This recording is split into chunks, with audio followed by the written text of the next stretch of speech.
Ako sa máš? Celkom dobre. Na aký zápas sa pripravuješ teraz? No, najvyššie tú pyramídu v Hongkongu. A čo to bude za pyramída? Bude sa boxovať o niečo významné? Vlastne od toho titulov, vlastne 8 bojovníkov.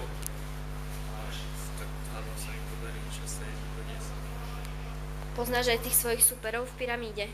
Niektorých áno.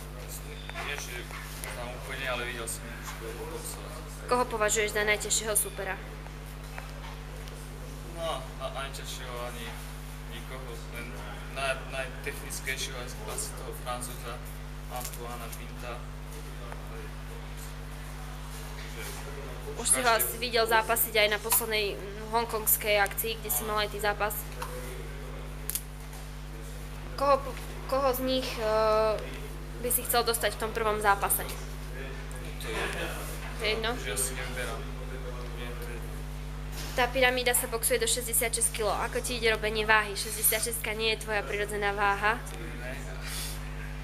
Tak zatiaľ podľa toho jedálnička, čo mi dal Martin Novák, tak to ide pomaly dole tá váha. Ako teraz vyzerá tvoj tréning? Ako sa pripravuješ? Je to niečím iné, ako sa obvykle pripravuješ na zápasy? Iné, si myslím iné. V čom? No, neviem, tam veľa vecí tak nevedel skôr tréner povedať, ale tak to vlastne doľaďujeme, no už si myslím, že som dobre pripravený a teraz akurát už doľaďujeme ešte také veci, nejaké tajomstvo nebudem prezradzať. Dobre, dobre. A v Hongkongu si už zápasil minulý rok, ako sa ti páčilo? Ako sa ti páčila krajina, ako sa ti páčilo gala?